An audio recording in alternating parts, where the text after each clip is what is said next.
नमस्कार।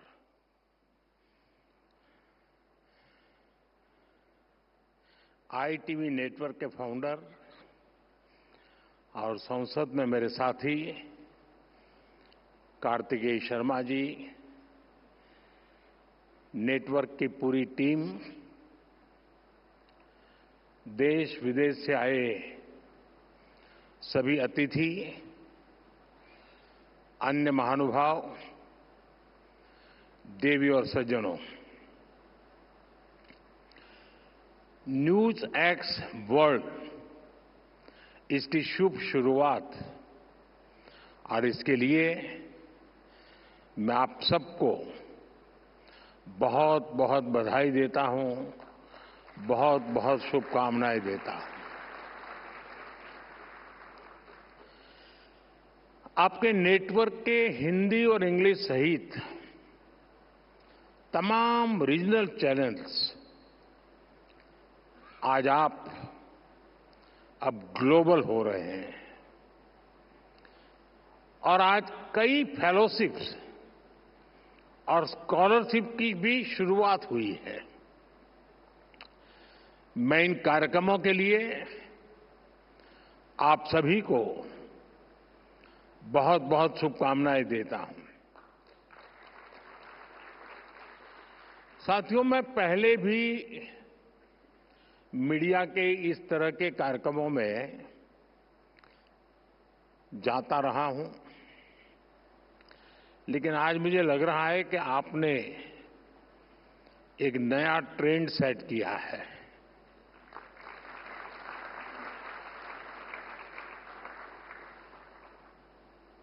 और मैं इसके लिए भी आपको बहुत बहुत बधाई देता हूं। हमारे देश में मीडिया के इस तरह के इवेंट्स होते रहते हैं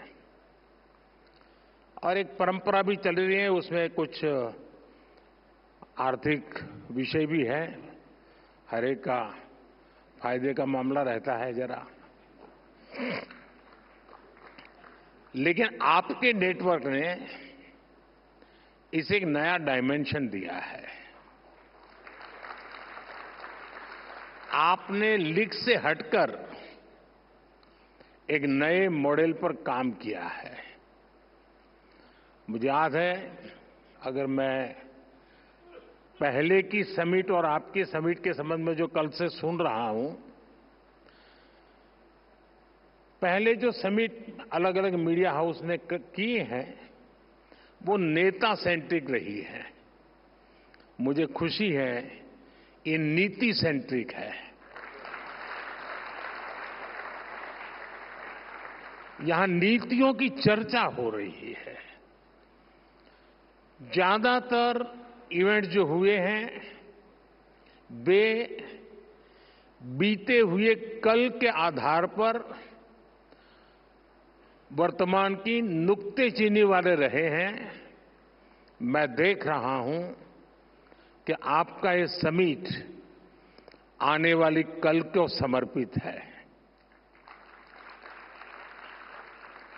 मैं देखता था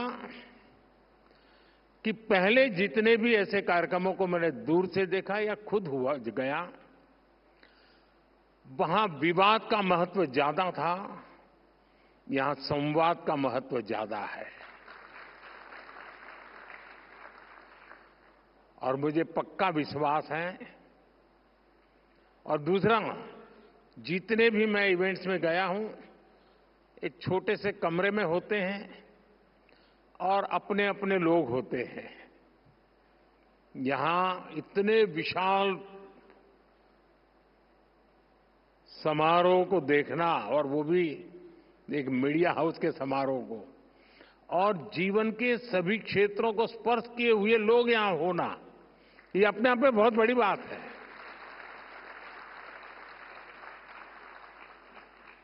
हो सकता है यहां से और मीडिया वालों को कोई मसाला नहीं मिलेगा, लेकिन देश को भरपूर प्रेरणा मिलेगी, क्योंकि यहां हुए हर व्यक्ति के विचार देश को प्रेरणा देने वाले विचार होंगे। उम्मीद है कि इस ट्रेंड को, इस टेम्पलेट को आने वाले दिनों में दूसरे मीडिया हाउस भी अपने तरीके से और इनोवेटिव बना करके कम से कम उस छोटे कमरे से बाहर निकले। साथियों, 21वीं सदी के भारत पर आज पूरी दुनिया की नजर है। दुनिया भर के लोग भारत आना चाहते हैं, भारत को जानना चाहते हैं। आज भारत दुनिया का वो देश है जहां पॉजिटिव न्यूज लगातार क्रिएट हो रही है। न्यूज मैन्युफैक्चर नहीं करना पड़ रहा है। जहां हर रोज नए रिकॉर्ड बन रहे हैं, कुछ न कुछ नया हो रहा है। अभी 26 फरवरी को ही प्रयागराज में एकता का महाकुंभ संपन्न हुआ है। पूरी दुनिया हैरान है कि कैसे एक अस्थायी शहर में एक टेम्पररी व्यवस्था, नदी के तट पे करोड़ों लोगों का आना, सैकड़ों किलोमीटर की यात्रा करके आना और पवित्र स्नान करके भाव से भर जाना। आज दुनिया भारत की ऑर्गेनाइजिंग और इनोवेटिंग स्किल्स देख रही है। हम सेमीकंडक्टर से लेकर एयरक्राफ्ट कैरियर तक यहीं पर मैन्युफैक्चर कर रहे हैं। दुनिया भारत की इसी सफलता को विस्तार से जानना चाहती है। मैं समझता हूं कि न्यूज एक्स वर्ल्ड अपने आप में एक बहुत बड़ा अवसर है। साथियों, कुछ महीने पहले ही भारत ने दुनिया के सबसे बड़े चुनाव कराए हैं। 60 साल बाद ऐसा हुआ जब भारत में कोई सरकार लगातार तीसरी बार वापस लौटी। इस जन विश्वास का आधार पिछले 11 साल में भारत की अनेकों उपलब्धियां हैं। मुझे विश्वास है कि आपका नया चैनल भारत की रियल स्टोरीज दुनिया तक पहुंचाएगा। बिना कोई रंग दिए आपका ग्लोबल चैनल भारत की वैसी ही तस्वीर दिखाएगा जैसा वो है। हमें मेकअप की जरूरत नहीं है। साथियों, कई साल पहले मैंने vocal for local and local for global का विजन देश के सामने रखा था। आज हम इस विजन को सच्चाई में बदलते हुए देख रहे हैं।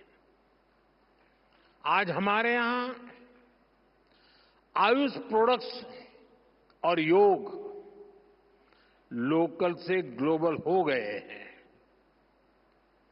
दुनिया में कहीं पर भी जाइए, कोई न कोई तो योग को जानने वाला मिलेगा ही। मेरे मित्र टोनी यहां बैठे हैं, वो तो रोज के योगा प्रैक्टिशनर है। आज भारत के सुपरफूड हमारा मखाना लोकल से ग्लोबल हो रहा है। भारत के मिलेट्स श्री अन्न भी लोकल से ग्लोबल हो रहे हैं। और मुझे पता चला है, कल मेरे दोस्त टॉनी एबट दिल्ली हाट में भारतीय मिलेट्स का फर्स्ट हैंड एक्सपीरियंस लिया है उन्होंने और उनको मिलेट्स की डिशेज बहुत पसंद आई और ये सुनकर मुझे ज्यादा अच्छा लगा। साथियों, मिलेट्स ही नहीं, भारत की हल्दी भी लोकल से ग्लोबल हो गई है। भारत दुनिया की 60% से ज्यादा हल्दी की सप्लाई कर रहा है। भारत की कॉफी भी लोकल से ग्लोबल हो गई है।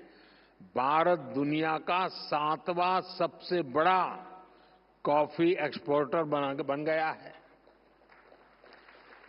आज भारत के मोबाइल, इलेक्ट्रॉनिक प्रोडक्ट्स, भारत में बनी दवाइयां अपनी ग्लोबल पहचान बना रही हैं। और इन सबके साथ ही एक और बात हुई है। भारत कई सारे ग्लोबल इनिशिएटिव्स को लीड कर रहा है। हाल ही में मुझे फ्रांस में एआई एक्शन समिट में जाने का मौका मिला। दुनिया को एआई फ्यूचर की तरफ ले जाने वाली इस समिट का भारत को होस्ट था। अब इसको होस्ट करने का जिम्मा भारत के पास है।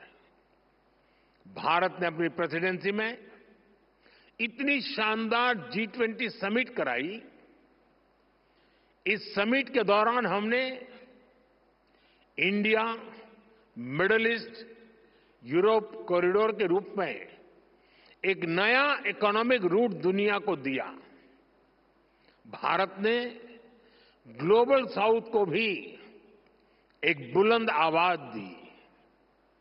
हमने आइलैंड नेशंस को, उनके हितों को अपनी प्रायोरिटी से जोड़ा है। क्लाइमेट क्राइसिस से डील करने के लिए भारत ने मिशन लाइफ का विजन दुनिया को दिया है।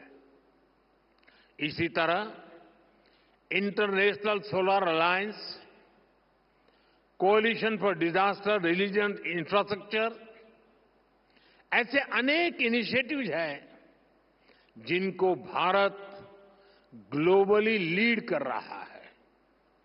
और मुझे खुशी है कि आज जब भारत के अनेक ब्रांड ग्लोबल हो रहे हैं तो भारत का मीडिया भी ग्लोबल हो रहा है। इसी ग्लोबल अपॉर्चुनिटी को समझ रहा है। साथियों, दशकों तक दुनिया भारत को अपना बैक ऑफिस कहती थी, लेकिन आज Bharat new factory of the world बन रहा है। हम सिर्फ वर्कफोर्स नहीं, वर्ल्ड फोर्स बन रहे हैं। कभी हम जिन चीजों का इंपोर्ट करते थे, आज देश उनका इमर्जिंग एक्सपोर्ट हब बन रहा है। जो किसान कभी लोकल मार्केट तक ही सीमित था, आज उसकी फसल पूरी दुनिया के बाजारों तक पहुंच रही है। पुलवामा की स्नो पीस, महाराष्ट्र के पुरंदर फिग्स और कश्मीर के क्रिकेट बैट्स, इनकी डिमांड अब दुनिया में बढ़ रही है।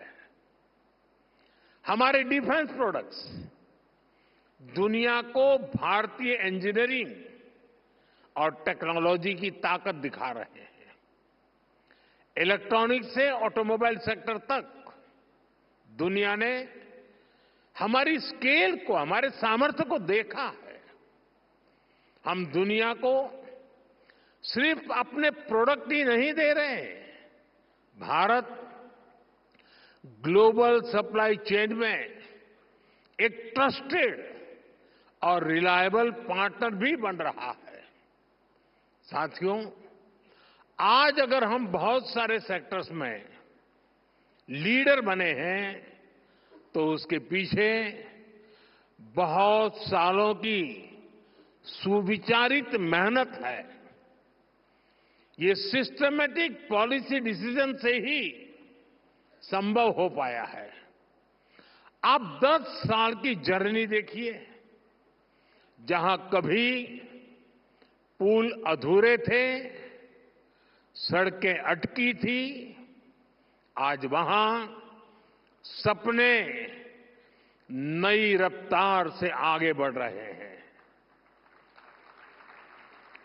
अच्छी सड़कों से, शानदार एक्सप्रेसवे से ट्रैवल टाइम और कॉस्ट दोनों कम हुए हैं। इससे इंडस्ट्री को लॉजिस्टिक का टर्न अराउंड टाइम कम करने का अवसर मिला। इसका बहुत बड़ा फायदा हमारे ऑटोमोबाइल सेक्टर को मिला। इससे गाड़ियों की डिमांड बढ़ी। हमने गाड़ियों के ईवीज के प्रोडक्शन का एनकरेज किया। आज हम दुनिया के एक बड़े ऑटोमोबाइल प्रोड्यूसर और एक्सपोर्टर बनकर उभरे हैं। साथियों, ऐसा ही बदलाव इलेक्ट्रॉनिक्स मैन्युफैक्चरिंग में दिखा है। बीते दशक में 2.5 करोड़ से ज्यादा परिवारों तक पहली बार बिजली पहुंची। देश में बिजली की डिमांड बढ़ी, प्रोडक्शन बढ़ी।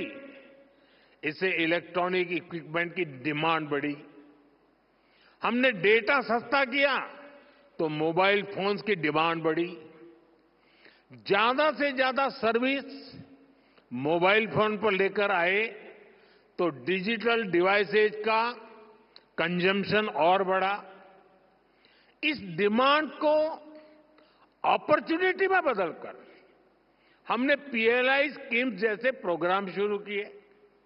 आज देखिए, भारत एक मेजर इलेक्ट्रॉनिक्स एक्सपोर्टर बन चुका है। साथियों, आज भारत बहुत बड़े टारगेट्स रख पा रहा है, उनको अचीव कर रहा है। तो इसके मूल में एक खास मंत्र है। ये मंत्र है मिनिमम गवर्नमेंट, मैक्सिमम गवर्नेंस। ये एफिशिएंट और इफेक्टिव गवर्नेंस का मंत्र है। यानी न सरकार का दखल, न सरकार का दबाव। मैं आपको एक दिलचस्प उदाहरण देता हूं। बीते एक दशक में हमने करीब 1,500 ऐसे कानूनों को खत्म किया है जो अपना महत्व खो चुके थे। 1,500 कानून खत्म करना बहुत बड़ी बात है। इनमें से बहुत सारे कानून अंग्रेजी शासन के दौरान बने थे। अब मैं कुछ आपको आश्चर्य होगा सुनकर के, एक कानून था ड्रामेटिक परफॉर्मेंस एक्ट। ये कानून अंग्रेजों ने 150 साल पहले बनाया था। तब अंग्रेज चाहते थे कि ड्रामा और थिएटर का उपयोग तब की सरकार के खिलाफ ना हो। इस कानून में प्रावधान था कि अगर पब्लिक प्लेस में 10 लोग डांस करते मिल जाएं तो उन्हें गिरफ्तार किया जा सकता है। और ये कानून देश आजाद होने के बाद 75 साल तक चलता रहा है।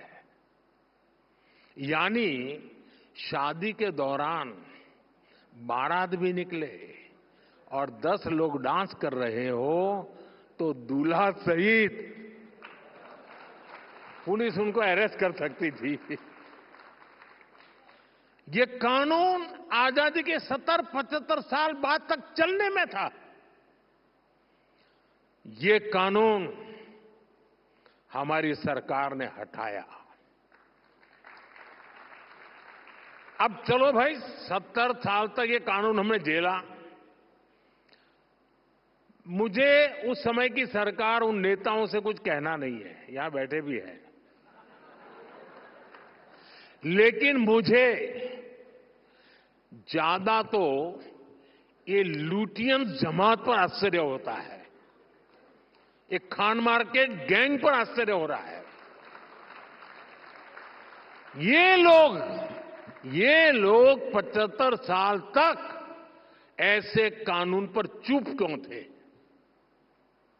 ये जो आए दिन कोर्ट जाते रहते हैं, पीआईएल के ठेकेदार बने फिरते हैं, ये लोग क्यों चुप थे?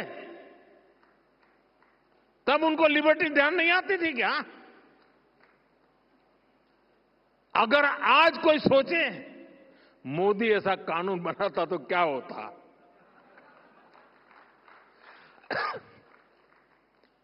अरे ये जो ट्रॉलर होते हैं ना सोशल मीडिया में, वो भी अगर एक ऐसे ही झूठी खबर चला देते हैं कि मोदी ऐसा कानून बनाने वाला था, आग लगा देते हैं लोग, मोदी के बाल नोच लेते। साथियों, ये हमारी सरकार है जिसने गुलामी के कालखंड के इस कानून को खत्म किया। मैं एक और उदाहरण देता हूं, बैम्बू का। बैम्बू हमारे आदिवासी क्षेत्र में, खास करके ट्राइबल एरियाज की और खास करके नॉर्थ ईस्ट की तो लाइफलाइन है। लेकिन पहले बांस काटने पर भी आपको जेल भेज दिया जाता था, बांस काटने पर।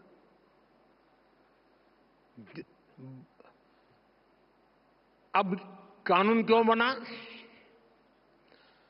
अब मुझे कोई भी, मैं आपसे पूछूं भाई, मैं अगर आपको पूछूं कि बांस ये वृक्ष है, ट्री है क्या? कोई मानेगा क्या ये ट्री है? कोई मानेगा ये वृक्ष है? आपको आश्चर्य होगा, आजादी के 70 साल के बाद भी मेरे देश की सरकार ये मानती थी कि बाम्बू ये पेड़ है, वृक्ष है, और इसलिए वृक्ष काटने से जैसे मनाई थी, वैसी बाम्बू काटने से बढ़ाई थी। हमारे देश में एक कानून था जो बांस को ट्री मानता था, और सारे ट्री के कानून इस पर लगते थे। इसको काटना मुश्किल था। हमारे पहले के शासकों को समझ ही नहीं आया कि बांस पेड़ नहीं है। अंग्रेजों के अपने इंटरेस्ट हो सकते थे, लेकिन हमने क्यों नहीं किया? बांस से जुड़े दशकों पुराने कानून को भी हमारी ही सरकार ने बदला। साथियों, आपको याद होगा, 10 साल पहले तक आईटीआर भरना किसी सामान्य व्यक्ति के लिए कितना मुश्किल था। आज कुछ ही पलों में आप आईटीआर फाइल करते हैं और रिफंड भी कुछ ही दिनों में अकाउंट में सीधा जमा हो जाता है। अब तो इनकम टैक्स को जुड़े कानून को और आसान बनाने का प्रोसेस संसद में चल रहा है। हमने 12 लाख रुपए तक की इनकम को टैक्स फ्री कर दिया। हाँ, अब ताली बजी। आपको बाम्बू में ताली नहीं बजी, क्योंकि वो आदिवासियों का है।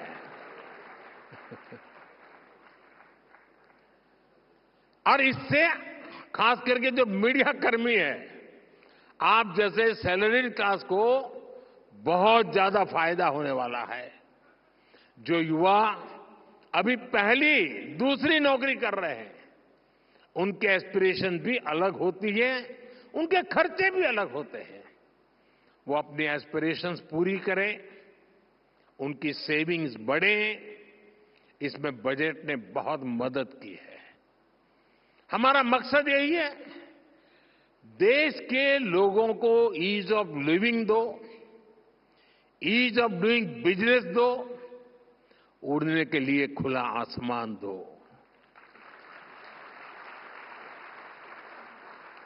आज देखिए, जियो स्पेशियल डेटा का फायदा कितने सारे स्टार्टअप्स उठा रहे हैं। पहले अगर किसी को मैप बनाना होता था तो सरकार की परमिशन लेनी पड़ती थी। हमने इसको बदला और आज हमारे स्टार्टअप्स, प्राइवेट कंपनियां इस डेटा का बेहतरीन उपयोग कर रही हैं। साथियों, दुनिया को जीरो का कंसेप्ट देने वाला भारत आज इन्फिनिट इनोवेशंस की धरती बन रहा है। आज भारत सिर्फ इनोवेट ही नहीं कर रहा, बल्कि इंडोवेट भी कर रहा है। और जब मैं इंडोवेट कह रहा हूं तो इसका मतलब है इनोवेटिंग द इंडियन वे। इंडोवेशन से हम ऐसे सॉल्यूशंस बना रहे हैं जो अफोर्डेबल हो, एक्सेसिबल हो, एडेप्टेबल हो। हमने इन सॉल्यूशंस की गेट कीपिंग नहीं की है, बल्कि इन्हें पूरी दुनिया को ऑफर कर दिया है। जब दुनिया एक सिक्योर और cost effective digital payment system चाहती थी, हमने यूपीआई की व्यवस्था बनाई। मैं प्रोफेसर कार्लोस मोंटेस को सुन रहा था। वो यूपीआई जैसी टेक्नोलॉजी के पीपल फ्रेंडली स्वरूप से काफी प्रभावित दिखे। आज फ्रांस, यूएई, सिंगापुर जैसे देश यूपीआई को अपने फाइनेंशियल इकोसिस्टम में इंटीग्रेट कर रहे हैं। आज हमारे digital public infrastructure India stack से जुड़ने के लिए दुनिया के कई देश एग्रीमेंट्स कर रहे हैं। कोविड पैंडेमिक में हमारी वैक्सीन ने दुनिया को भारत के क्वालिटी हेल्थ केयर सॉल्यूशंस का मॉडल दिखाया। हमने आरोग्य सेतु ऐप को भी ओपन सोर्स किया ताकि दुनिया को इसका लाभ मिले। भारत स्पेस की एक बड़ी पावर है। हम दूसरे देशों की स्पेस एस्पिरेशन को अचीव करने में भी मदद कर रहे हैं। Bharat AI for public good पर भी काम कर रहा है और अपना एक्सपीरियंस, अपने एक्सपर्टाइज दुनिया के साथ भी शेयर कर रहा है। साथियों, आईटीबी नेटवर्क ने आज बहुत सारी फेलोशिप शुरू की है। भारत का युवा विकसित भारत का सबसे बड़ा लाभार्थी है और सबसे बड़ा स्टेक होल्डर भी है। इसलिए भारत का युवा हमारी बहुत बड़ी प्राथमिकता है। नेशनल एजुकेशन पॉलिसी ने बच्चों को किताबों से आगे, कहीं और आगे बढ़कर सोचने का अवसर दिया है। मिडिल स्कूल से ही बच्चे कोडिंग सीखकर एआई और डेटा साइंस के फील्ड के लिए तैयार हो रहे हैं। अटल टिंकरिंग लैब्स बच्चों को इमर्जिंग टेक्नोलॉजीज का हैंड्स ऑन एक्सपीरियंस दे रही है। इसलिए इस साल के बजट में हमने 50,000 नई अटल टिंकरिंग लैब्स बनाने का ऐलान किया है। साथियों, न्यूज की दुनिया में आप लोग अलग अलग एजेंसियों का सब्सक्रिप्शन लेते हैं, इससे आप लोगों को बेहतर न्यूज कवरेज में मदद मिलती है। ऐसे ही रिसर्च की फील्ड में स्टूडेंट्स को ज्यादा से ज्यादा इंफॉर्मेशन सोर्स की जरूरत होती है। इसके लिए पहले उन्हें महंगे दामों पर अलग अलग जर्नल्स सब्सक्रिप्शन लेने होते थे, खुद को पैसे खर्च करने पड़ते थे। हमारी सरकार ने सभी रिसर्चर्स को इस चिंता से भी मुक्त कर दिया है। हम वन नेशन वन सब्सक्रिप्शन लाए हैं। इससे देश के हर रिसर्चर को दुनिया के जाने माने जर्नल्स की फ्री एक्सेस मिलनी तय है। इस पर सरकार 6,000 करोड़ रुपए से ज्यादा खर्च करने जा रही है। हमें इंश्योर कर रहे हैं कि हर स्टूडेंट्स को अच्छी से अच्छी रिसर्च फैसिलिटीज मिले, चाहे स्पेस एक्सप्लोरेशन हो, बायोटेक रिसर्च हो या एआई हो। हमारे बच्चे फ्यूचर लीडर्स बनकर उभर रहे हैं। डॉक्टर ब्रायन ग्रीन ने आईआईटी के स्टूडेंट से मुलाकात की है और एस्ट्रोनॉट माइक मैसिमिनो सेंट्रल स्कूल के स्टूडेंट से मिलने गए थे और जैसा उन्होंने बताया है, उनके एक्सपीरियंस वाकई शानदार रहे हैं। वो दिन दूर नहीं जब भविष्य का कोई बहुत बड़ा इनोवेशन भारत के किसी छोटे से स्कूल से निकलेगा। साथियों, भारत का परचम हर वैश्विक मंच पर लहराए, यही हमारी आकांक्षा, यही हमारी दिशा है। साथियों, ये छोटा सोचने और छोटे कदम लेने का समय ही नहीं है। मुझे खुशी है कि एक मीडिया संस्थान के रूप में आपने भी इस भावना को समझा है। आप देखिए, 10 साल पहले तक आप सोचते थे कि कैसे देश के अलग अलग राज्यों तक पहुंचे, आपका मीडिया हाउस पहुंचे। आज आपने भी ग्लोबल होने का साहस जुटाया है। यही प्रेरणा, यही प्राण आज हर नागरिक का, हर एंटरप्रेन्योर का होना चाहिए। मेरा तो सपना है दुनिया के हर बाजार में, हर ड्राइंग रूम में, हर डाइनिंग टेबल पर कोई न कोई भारतीय ब्रांड मौजूद हो। मेड इन इंडिया दुनिया का मंत्र बने। कोई बीमार हो तो वो हील इन इंडिया के बारे में पहले सोचे। किसी को शादी करनी हो तो वेड इन इंडिया पर पहले विचार करे। किसी को घूमना फिरना हो तो लिस्ट में सबसे ऊपर भारत को रखे। कोई कॉन्फ्रेंस करना चाहे, एग्जीबिशन लगाना चाहे तो सबसे पहले भारत आए। कोई कंसर्ट कराना चाहे तो सबसे पहले भारत को चुने। ये ताकत, ये पॉजिटिव एटीट्यूड हमें खुद में पैदा करना है। इसमें आपके नेटवर्क की, आपके चैनल की बड़ी भूमिका होगी। संभावनाएं अनंत है जब हमें अपने साहस और संकल्प से इन्हें हकीकत में बदलना है।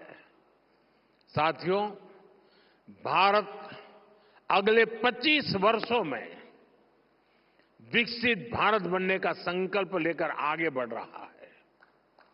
आप भी एक मीडिया हाउस के रूप में खुद को वर्ल्ड स्टेज पर लेकर आए, ऐसा संकल्प लेकर के आगे बढ़े। मैं मानता हूं कि आप इसमें जरूर सफल होंगे। आईटीबी नेटवर्क की पूरी टीम को मैं फिर एक बार ढेर सारी शुभकामनाएं देता हूं और देश और दुनिया से जो पार्टिसिपेंट्स आए हैं, मैं उनका भी अभिनंदन करता हूं। उनके विचारों ने जरूर एक सकारात्मक सोच को बल दिया है। मैं इसके लिए भी, क्योंकि भारत का गौरव बढ़ता है तो हर भारतीय को आनंद होता है, गर्व होता है, और इसके लिए मैं उन सब का भी बहुत बहुत धन्यवाद करता हूं। नमस्कारम।